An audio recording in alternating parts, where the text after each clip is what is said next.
Welcome to the Point. As ballots are already being distributed and early voting is underway, we want to look at some of the races you'll be deciding over the next few weeks. This week, we look at the 60th House District in Kalamazoo County. It covers the city and township of Kalamazoo. It, like other districts we will feature, is an open seat currently held by Representative John Hoadley, who was term limited and is now running for the U.S. House in the 6th District. The Democratic candidate seeking the seat is current Kalamazoo County Commissioner Julie Rogers. We talked with her about the race and the issues that motivate her to run. Well, first of all, congratulations on your primary victory. And as we move forward into the general election, let's talk again about some of those priorities that you have established as you're running for the state house.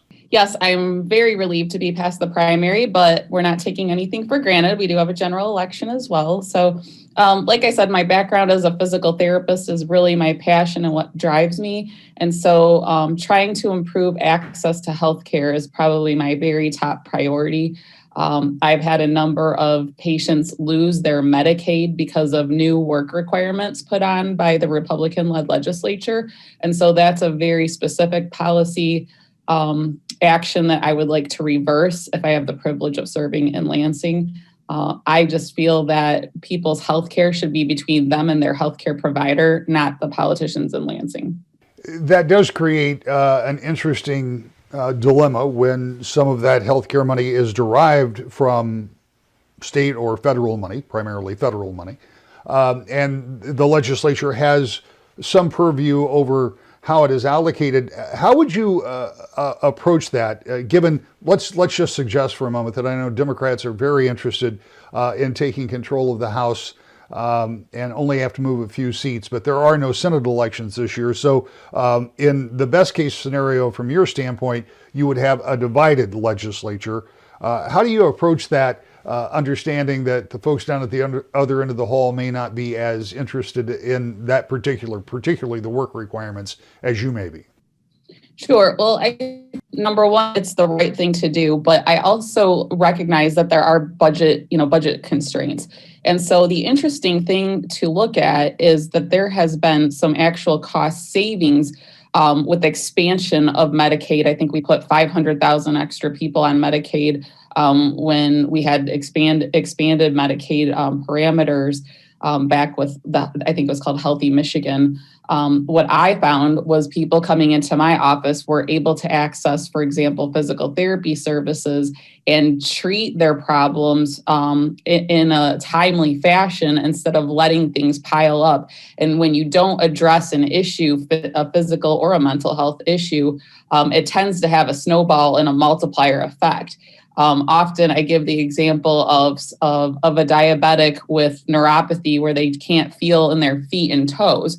And if they don't inspect their feet every day, they can have a small sore turn into a bigger sore. And then that goes unaddressed and they end up with an amputation that could have been completely prevented. So I think studies are coming out now that if people actually are able to access the healthcare system in a timely fashion, it actually saves money for taxpayers in the long run. And so when people sometimes philosophically disagree with me on an issue, I've been able to achieve some bipartisan collaboration when you speak dollars and cents. Let's talk a little bit more about healthcare since we're on the subject. Let's talk about the current pandemic. This has been, first of all, for you and all of your fellow candidates, a very unusual time to try to campaign because particularly for state house seats, there's a lot of door-to-door that has been a traditional part of that campaigning that you just can't do now. But moreover, it's the impact on the state. First of all, let's talk about what the state has done from a healthcare standpoint. Obviously, in Michigan, the governor and Dr. Khaldun have been very strident about making sure that we don't re-engage the economy until they feel like the time has been right. And we have had more executive orders here in this state than we have seen elsewhere. Tell me about your take from a healthcare perspective, how the state has handled this up till now. I think we have done a great job, and I really applaud the governor by taking a science-based approach. So when you look at some of the other states that have had escalations in their COVID numbers, they really have been kind of a scatterbrained, willy-nilly approach. very late to the game with with mandates from a state level. And so while those decisions were very difficult for her to make, I think we have had the privilege of not having major spikes. Detroit was one of the hot spots early on, and those numbers have come significantly down. And I have to believe it's from the strong leadership and the tough decisions that Governor Whitmer made early on. So I really respect her and her team. And again, really relying on the scientists. I think I said on your show before, when you're a policymaker, you're all of a sudden expected to be an expert in hundreds of different topics, and you can't possibly be an expert in all those. And so I really appreciate her using a strong cabinet and a strong team surrounding her to guide her in these really tough policy decisions. And while making those decisions may well have made the difference in the way our COVID case numbers looks, it also undeniably has had an impact on the economy. And I know from a county government standpoint how sometimes perilous those budgets can be. And even though it looks like the budget process for 2021 is in pretty good shape, 2022, which would be the first budget you would be involved in if you're successful, could be a real challenge. What do we do about the economy in the state of Michigan and trying to get it jump started? Sure. Well, for one thing, I think that we're not going to be able to cut our way out of this fiscal mess. I think we are going to need significant federal dollars. I have been on the phone with Representative Upton and Senator Stabenow and Peters' offices routinely throughout COVID, really asking and requesting that they look at some national federal dollar packages for state and local governments. It's really critical that we maintain essential services. So I just wanted to say, first, I think we need some significant help from the federal government.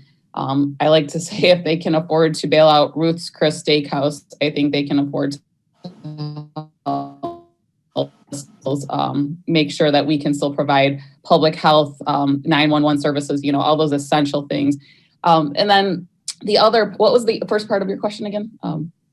Well, I'm just talking about budgeting and in general having the impact that we've seen from this pandemic. And I should point out that we're not by far not alone. There are 50 states that are in very similar straits when it comes to this. But the 2022 budget, which would be the first one that you would have to deal with if you're successful, could have some significant problems if you don't get that federal money you're talking about. That's right. And the other thing I think we need to be cognizant of is that educational pipeline and making sure that we have, the exciting program that was just unveiled about frontline essential workers and giving them a little leg up with some community college dollars. So making sure that we're innovative in our thinking and flexible with making sure we reinvent our workforce and make adjustments as necessary. I don't know if we'll ever have for example, movie theaters. People are speculating about those. It's a very specific kind of venue, and we're not sure what's going to happen with that whole industry. So making sure we have flexibility in our thinking. Education dollars, I think, is a must. Giving people the tools that they can to reinvent themselves and restart. It's not going to be business as usual. And I know also, speaking of business as usual, our small businesses are hurting as well. So making sure that we're providing some support to them and being innovative in our thinking and what we offer them as well. Well, you have a unique perspective, not that many members going into the legislature don't have local government experience, but when it comes to local businesses hurting, that's a real human tragedy for particularly family-owned businesses and people who have these small businesses in the community. But it has a real ripple effect into the community and into a county's budget as well.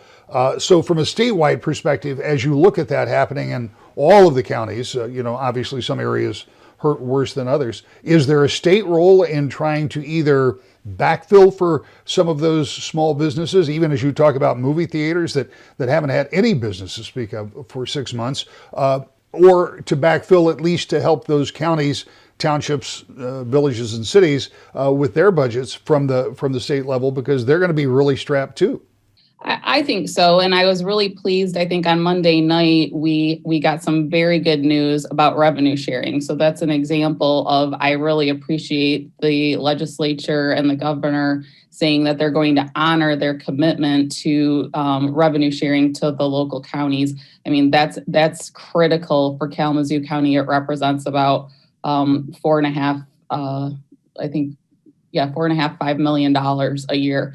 So, we have a justice facility that we're planning to build. And if we didn't have the revenue sharing dollars, we would not be able to make our payments on that building, for example. So I think making sure that we honor the commitments of the past is really critical to delivering essential services to our residents.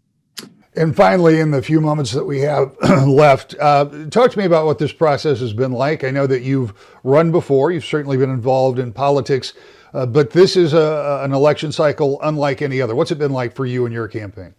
It's really been a roller coaster, Rick. So I had a great campaign manager that really was innovative with her thinking. We did a lot of things online and virtual right away, converted to phone banks instead of going door to door initially. I will say that as I'm starting to have some smaller groups and small one-on-ones, people are really hungry for policy and civility. I think, unfortunately, from the top, from the presidency on down, politics has gotten more divided and more ugly, and we've lost the civility and statesmanship. So people really appreciate having conversations on the policies that I would like to promote. And, it's just you kind of take every day with new eyes and flexible thinking. And you just have to, I would say there's a book called Renovate or Die. And it's really the name of the game this year of being able to just take the next thing in stride and be flexible and move forward. But I really appreciate the conversations we've had in the last month with voters because I think they are hungry for change. And we've just been trying to stay very positive and issue-based and issue-focused. When we come back, the Republican who also wants to serve from the 60th District, that's next. To the Point.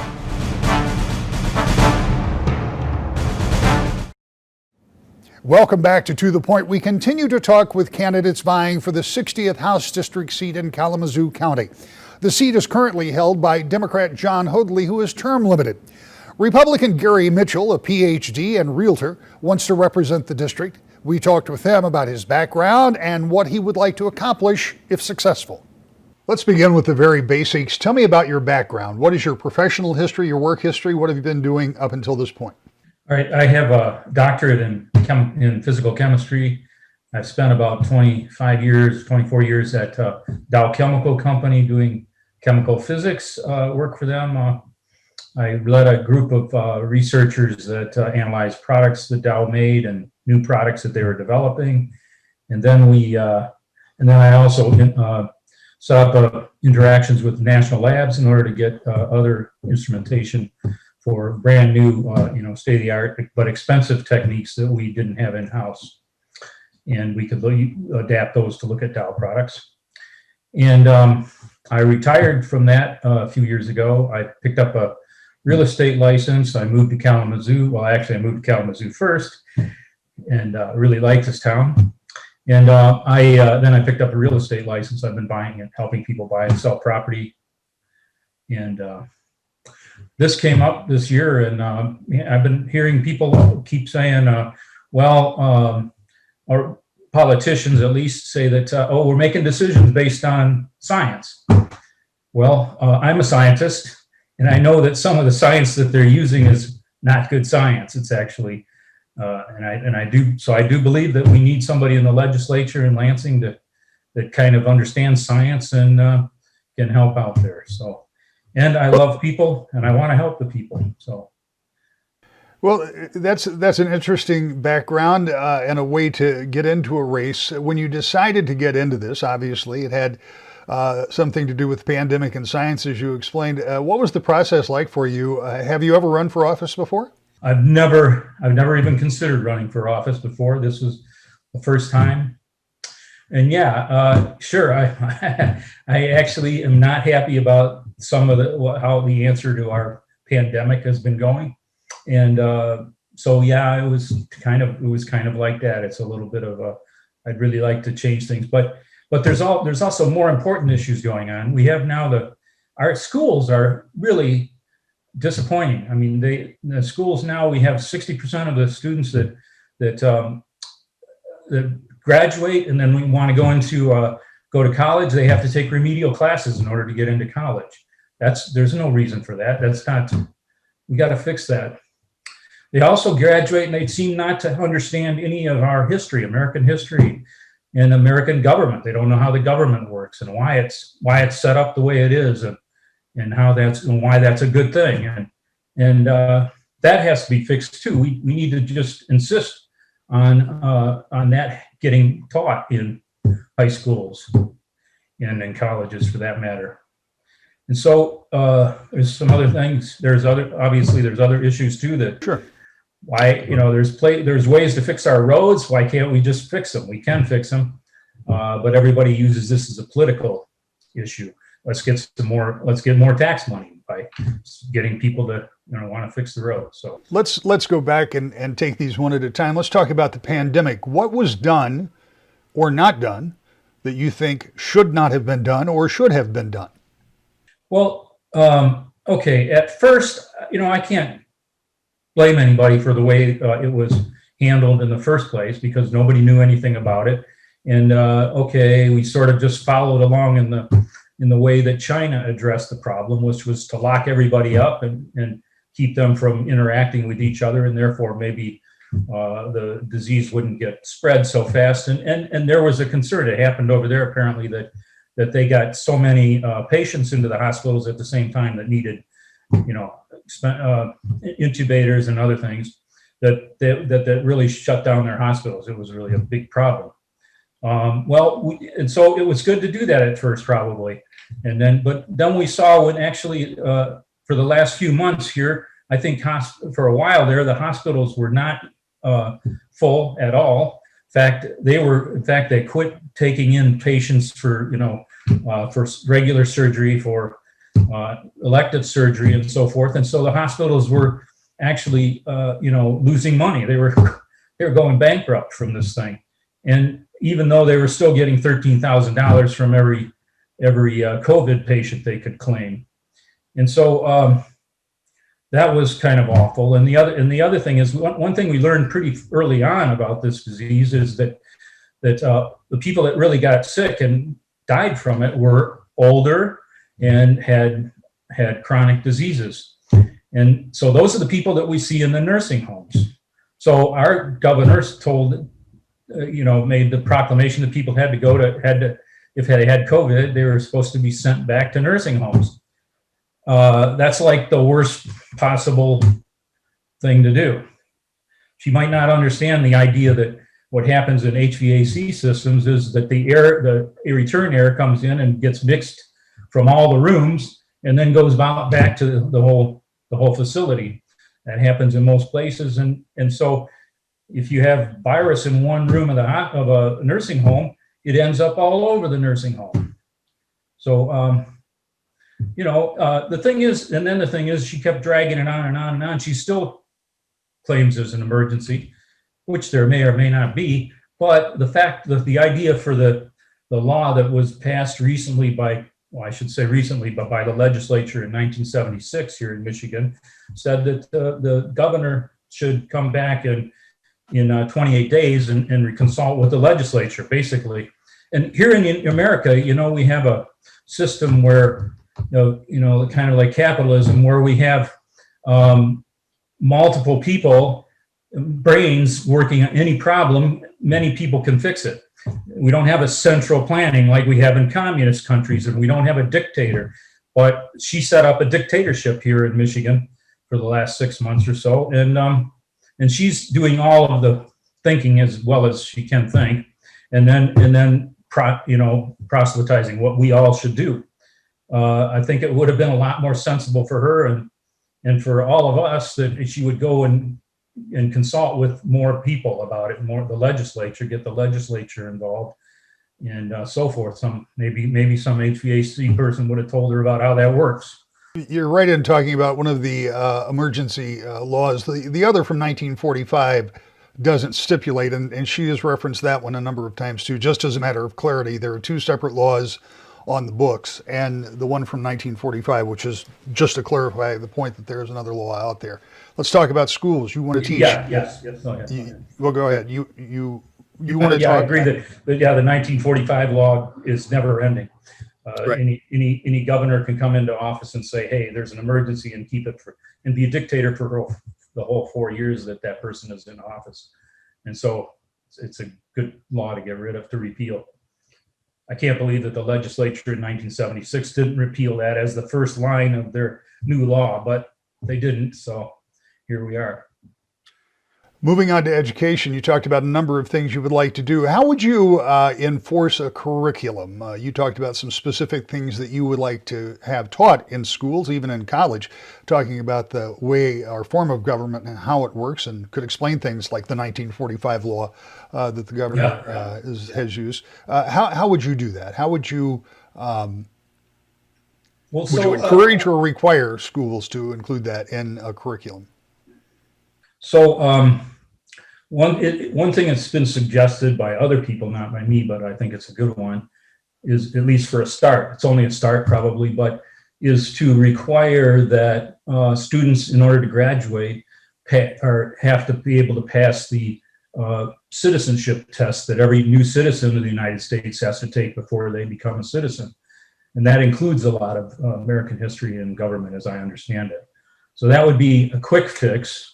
I mean, I don't think it's a perfect fix. I still think we need to make sure that the teaching is happening and the curriculum is written correctly and so forth. Well, let's talk about roads. You said we can fix the roads. Well, that would be music to the ears of a whole lot of Michiganders. How do we do that? And do we do that with the money that we currently have, or do we have to raise more? I don't think we need to raise any more taxes, but here's the deal: is that right now we're running, so we're in a situation where the roads are staying approximately the same, in that you can delineate three types of roads: ones that are in good condition, ones that are in fair condition, and some that are in poor condition. And the ratio of those right now is like 30, 30, and 40. So 40% of the roads are in poor shape, 30 and 30. And it's postulated, at least the people that have studied these things say that that's going to stay approximately that way for the next 10 years if we don't change anything, if we continue funding at the same rate and so forth. So what that means is that any incremental funding that goes in is going to decrease the amount of, could be used to decrease the amount of poor roads. I mean, obviously you could put it to the fair roads, but that would be silly. We could gradually get up to the point where we have a much lower amount of poor condition roads and a larger amount of good and fair. This is only one of 110 House races that will have a big impact on how state government may function in the coming 2 years. We'll have a final thought on that next. To the point.